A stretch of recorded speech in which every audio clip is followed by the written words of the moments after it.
do Senhor que será pregado. Pastor, nos traz a palavra. Aleluia. Glória a Deus.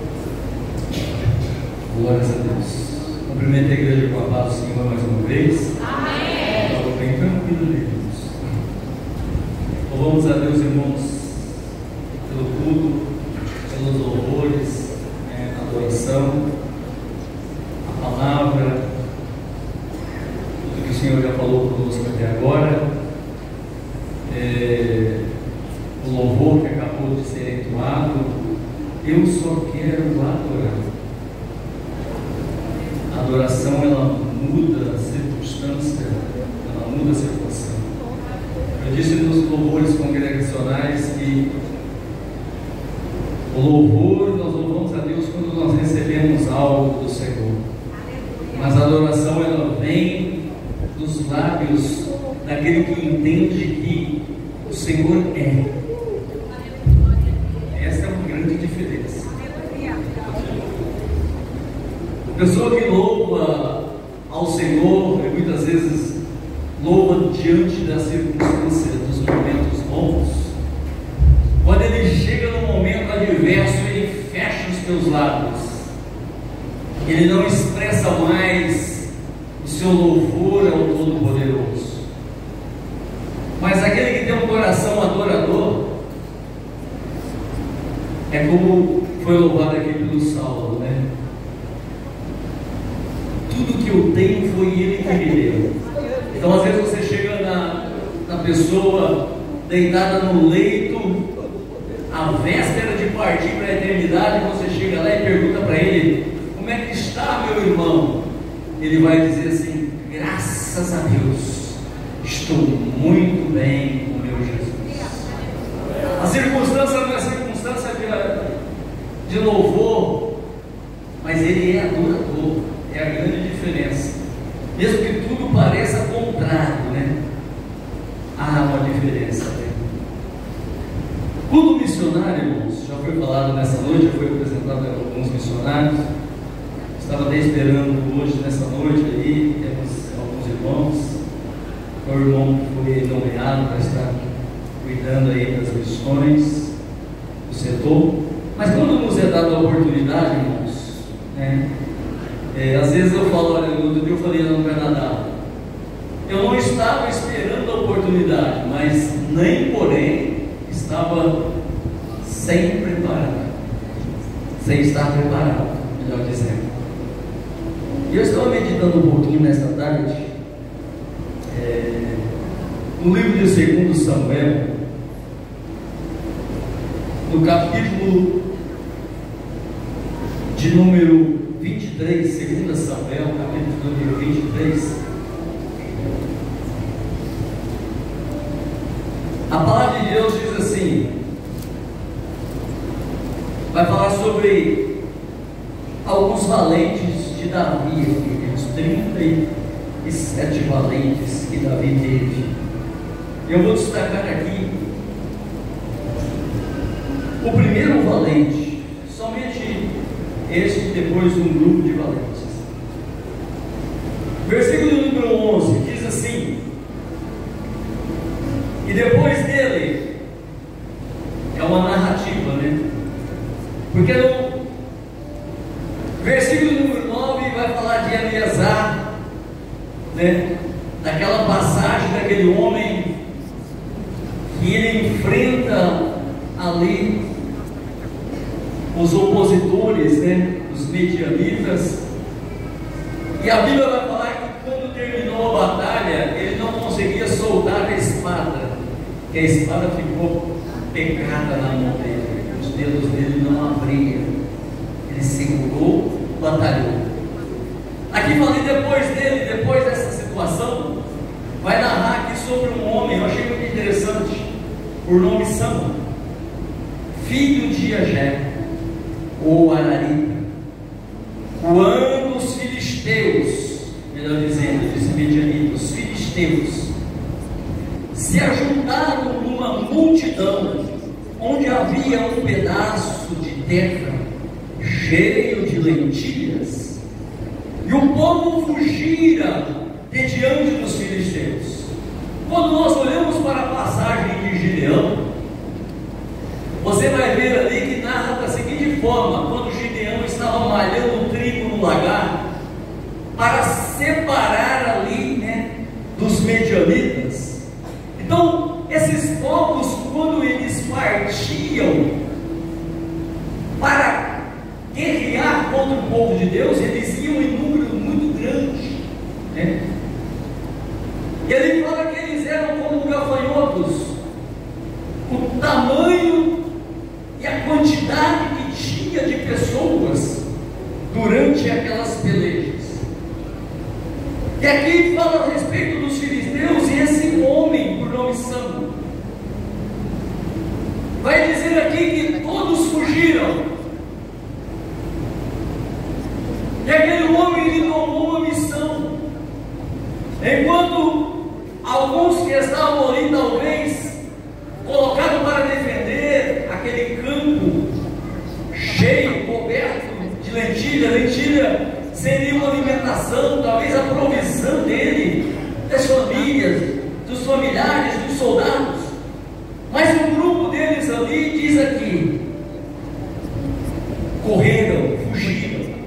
Os filisteus se juntaram numa multidão onde havia um pedaço de lentilha, e o povo fugiram diante dele. O que dá a entender aqui é que o povo olhou e falou: a minha vida é bem mais preciosa do que lentilhas. Quantos já comeram lentilhas aqui? Deixa eu ver. Parece um feijãozinho, né? Então talvez eles olhou aquele pedaço de terra e eles disseram: não vale a pena arriscar por lentilhas, não vale a pena arriscar simplesmente por esse pedaço de terra. E eles fugiram. Aí aqui vai falar assim, que Sâmuel, ele pôs-se no meio daquele pedaço de terra. Ele abraçou a causa. Ele disse: não, quem deu esse pedaço de terra foi o Senhor. Quem fez com que essas lentilhas produzissem foi o Senhor. Então isso aqui pertence a nós, porque foi o Senhor quem nos deu. E a Bíblia diz que ele pôs-se no meio, olha só, e o defendeu, e feriu os filisteus, e o Senhor operou um grande livramento. Um homem enfrentou um exército e defendeu, porque o Senhor esteve com ele, e houve um grande livramento. Ele viu naquelas lentilhas algo que Deus havia presenteado eles. Então ele defendeu e venceu por aquelas lentilhas. Ele levou a sério a missão a qual ele tinha designado ele de estar ali. O que eu quero dizer é que muitos que estavam ali do lado dele abordou a missão, fugiram, foram embora, mas ele mesmo só, ele se pôs de pé e disse: nesse pedaço de terra não vai entrar ninguém. E Deus, olhando para ele, vendo a fé e a dedicação, o Senhor operou aquele dia um grande. É interessante que como eu já falei sobre Gideão, Gideão também ele recebeu essa missão em Juízes capítulo 6. Gideão ele estava ali simplesmente na missão de cuidar da sua família, que era pequena. Quando você olha lá no Juízes capítulo 6, Gideão estava malhando o trigo no lagar para preservar aquela semente. Olha só, Juízes capítulo de número 6 diz assim: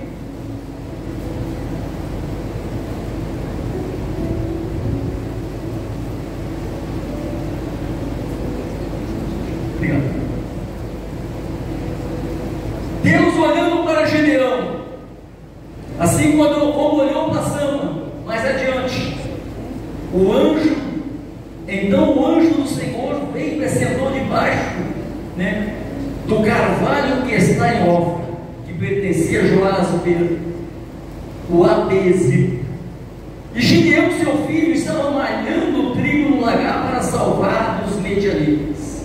O anjo chegou e sentou debaixo ali de um carvalho, ficou prestando atenção num homem sozinho, num lagar que se amassa uvas, um lugar impróprio, um lugar que se tornaria para ir no trabalho dele bem mais difícil, porque é um lugar fechado. Malhar o trigo necessitava do ar livre, do vento, para tirar as palhas, mas ele chegou e sentou debaixo do carvalho. Gideão estava malhando o trigo dentro. Então ele colocava o trigo ali no lagar e com aquela vara ele malhava, batia mesmo, para que os grãos se soltassem. E Gideão malhando e o anjo olhando. Que missão que esse homem tem, gloriosa? Malhando o trigo em meio às dificuldades, para sustentar os seus, para preservar as sementes para a próxima plantação, mas também para o plano da sua família, do seu povo. Então, o anjo observou, e depois o anjo dá uma missão para ele. Fala: olha, vai nesta tua força. Que força que ele mostrou? A dedicação, o comprometimento. E o anjo observando, e o Senhor falou através do anjo: vai nesta tua força, porque eu vou usar esta tua força para livrar o teu povo, para tirar você da servidão dos medianitas, aqueles que vinham como um gafanhoto, em grande multidão. O texto vai falar que não dava para contar, era como areia. Gideão fala: eu sou o menor da casa do meu pai. Deus não pergunta para você o seu tamanho, a sua estatura física. Deus não pergunta para você a sua capacidade. Deus não pergunta o tamanho do seu conhecimento, mas Ele olha para dentro de ti e vê se há uma chama missionária acesa aí, se há um desejo de falar do amor de Jesus para uma alma que está indo para o inferno, para o abismo. É isso que o Senhor procura nos corações. E como o Senhor olhou no coração de Gideão, viu a dedicação e falou: não, eu vou usar esse jovem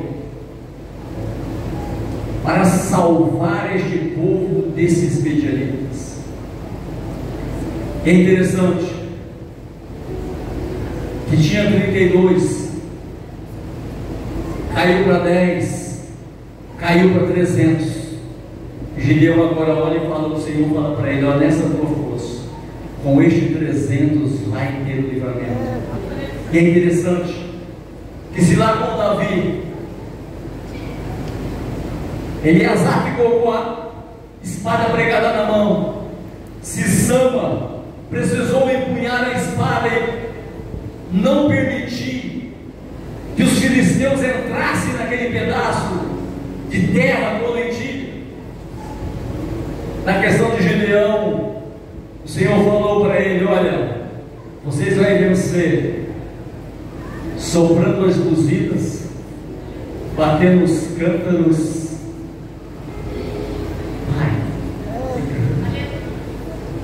Então há momentos, irmãos, que o livramento vem na vida do cristão através de Deus. Deus age e dá o livramento.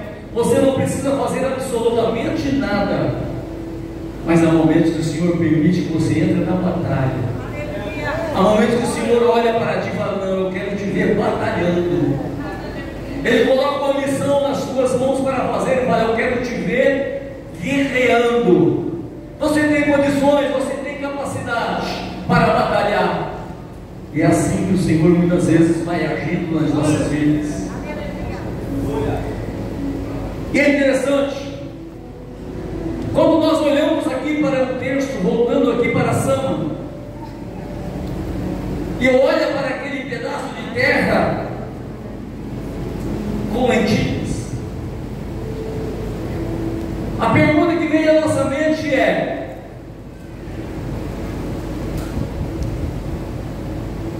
você está disposto a defender o teu campo de lentilhas? Qual é o campo? Qual o seu campo de lentilhas? O que Deus chamou você para defender como cristão na face da terra? Poderíamos enumerar aqui a primeira coisa que Deus colocou diante de ti para você defender. É o nome de Jesus Cristo. É o nome do Senhor Jesus. É a tua fé, defender a tua fé. É defender a palavra do Senhor. Lá ele defendeu a lentilha como um alimento físico. E nós, nos últimos dias, nós temos que estar de pé, aposto, preparado e assumir este papel missionário em defender o nosso alimento espiritual. A sua lentilha espiritual é a palavra de Deus. Você tem que defender a palavra e, através dessa palavra, defender as almas das astutas ciladas do inimigo. E para isso você tem que ter fé, e você tem que ter um coração voltado e cheio de amor. O que faz com que o missionário deixe a tua pátria, deixe a tua casa, deixe a tua terra e vai para um país distante e vai perder a sua vida por alguém que ele nunca teve contato, por alguém que ele não conhece, muitas vezes que ele não sabe o nome, não faz parte do seu rol de amigo, não faz parte da sua família, mas é porque ele tem uma chama missionária, e ele vai defender aquela alma através da missão que o Senhor colocou em suas mãos para realizar. Eu contei outro dia um testemunho aqui na escola bíblica dominical de um missionário. Eu vi uma história, alguém contando sobre ele, chamado Hernandes. E quando ele foi capturado na antiga União Soviética, e os soldados colocaram ali o seu filho à prova e disse para ele: nega Jesus ou vamos executar o seu filho. O seu filhinho gritou lá debaixo das garras do soldado: papai, jamais negue o nosso Jesus. Pá! A criança caiu. E de repente deu mais uma oportunidade para o missionário e disse: negue o seu Jesus, ou você vai morrer também. Ele disse: não, jamais negarei o Jesus. Então eles dão a opção de colocar um capuz na cabeça para que aquela pessoa fosse executada. Diz que quando levaram o capuz para colocar na cabeça dele, ele falou assim: não, eu não quero que vocês coloquem o capuz, eu quero morrer olhando para o meu céu, onde está o meu Jesus, onde daqui a pouco eu estarei juntamente com ele. Oh, glória! Não temos por preciosa as nossas vidas. Há muitas pessoas, irmãos, nos dias de hoje, brigando por tantas coisas, muitas vezes até dentro da igreja. E a palavra de Deus em Mateus, no capítulo de número 6, 33, se me falha a memória, diz assim: buscai o reino de Deus e a sua justiça.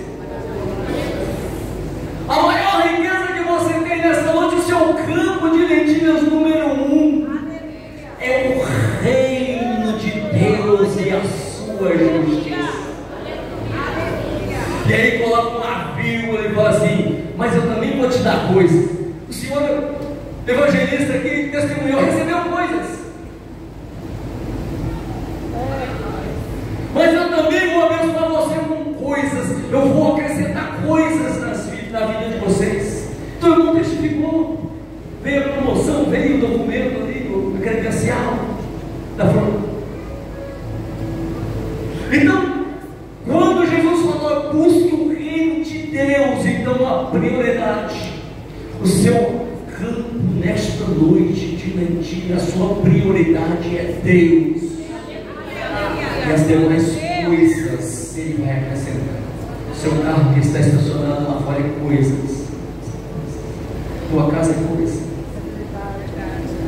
Daqui a pouco vai ser propriedade do anticristo. Se Jesus leva a igreja, vai ficar aí no anticristo trabalhar. Então busque o reino de Deus e a sua justiça. E é interessante, irmãos, que quando você vai para o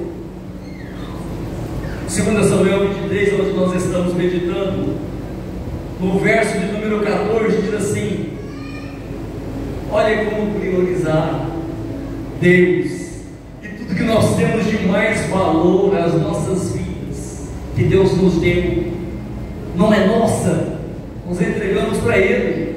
Olha o que Davi faz aqui, ó.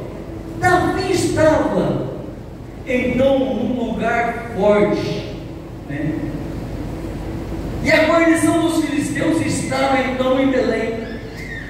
E teve Davi desejo e disse, exclamou em voz alta: quem me dera beber da água da cisterna de Belém, que está junto à porta.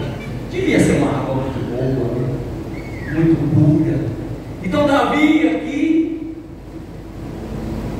em tempo de guerra, impossibilitado de estar lá às portas de Jerusalém, beber daquela água. Aqui vai falar no verso 16, diz assim: então 3 dos seus valentes romperam pelo arraial dos filisteus, pegaram as suas espadas e romperam no meio daquele exército, pelo meio do arraial, e tiraram água das cisternas de Belém, que está junto à porta, e a tomaram daquela água e a trouxeram a Davi. Meu bem,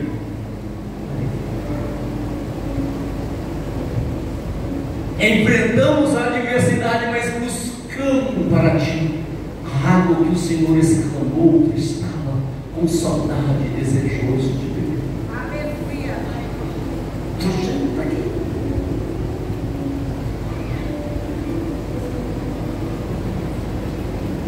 Porém, ele não quis beber.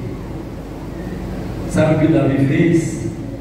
Ele pegou aquela água, se custou o sangue, pois arrisca a vida. Beberia eu de algo tão precioso, de tão grande valor? Não. Algo valioso desse jeito só tem um que merece. E Davi derramou a água e ofereceu ao Senhor.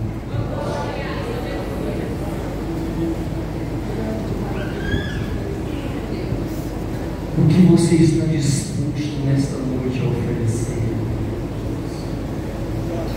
O que você está disposto nesta noite a oferecer? Aleluia.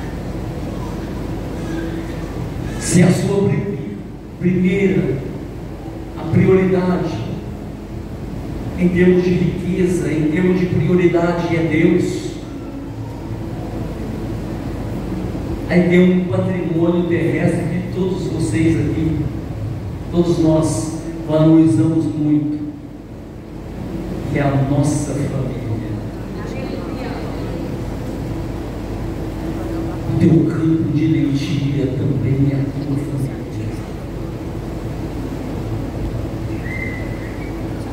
A tua casa. E sozinho, com as tuas próprias forças, você não tem como defendê-la.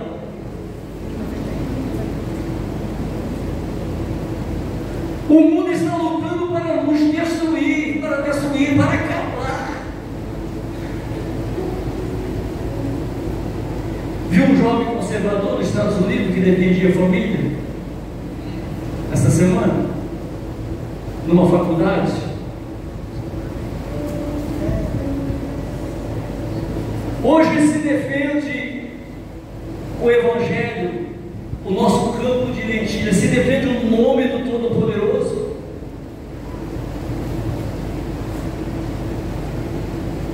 As pessoas estão sedentas em acabar com o cristianismo, acabar com a família. Eu lembro há muito tempo atrás, quando eu converti, o pregador veio no congresso e ele disse assim: ó, o diabo tem uma estratégia, ele quer implantar um homossexual dentro de cada família, de cada lar. Está se cumprindo, sim ou não? Faz. A Bíblia diz assim: por multiplicar a iniquidade. Como o diabo está agindo? Ele quer minar o teu campo, ele quer minar a tua casa, ele quer mudar a mente da tua filha, quer mudar a mente do teu filho, ele quer levar o teu filho para as drogas, para o pecado, para o crime. Mas esta noite eu te chamo para tomar atitude de samba. Se coloque de pé.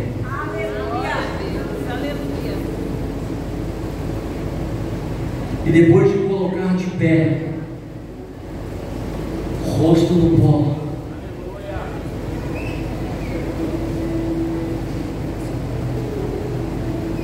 se Samba venceu com a espada na mão.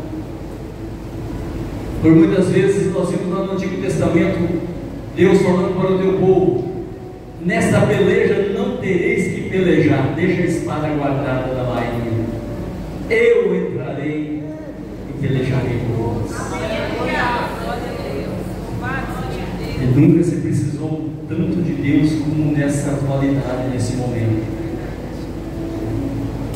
Tem muitas pessoas que, mesmo estando dentro da casa de Deus, está vendo o inimigo destruir a tua casa, destruir a tua família. Mas esta noite, coloque-se de pé, literalmente, coloque-se de pé.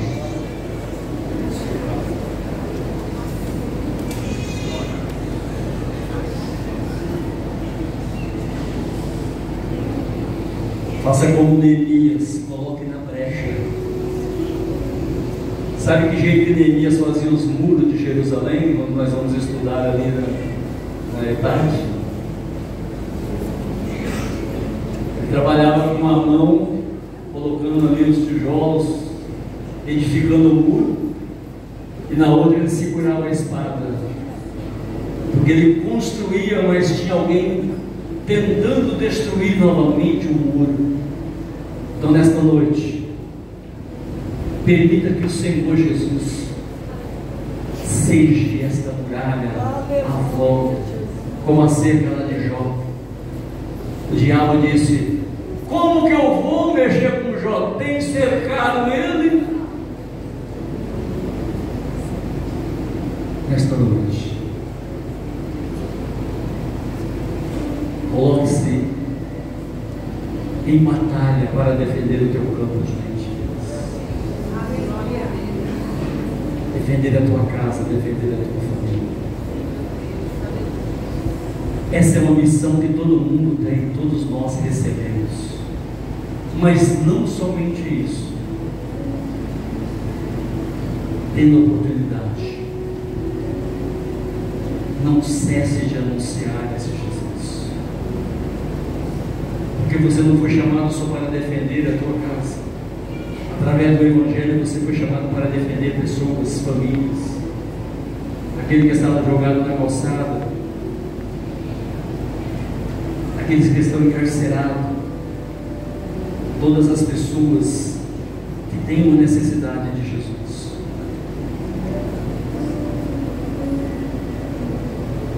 Talvez você fale nesta noite: eu não tenho condições.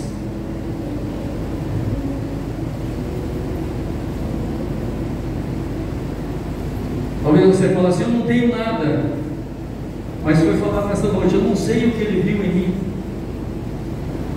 Seja um adorador, seja um missionário da tua casa, e depois faça missão fora da tua casa. E se Jesus te chamar para outras terras, para um lugar distante, vai, faça a obra do Senhor. Alguém nesta noite que entrou pela primeira vez e ainda não tem Jesus, não aceitou como Salvador,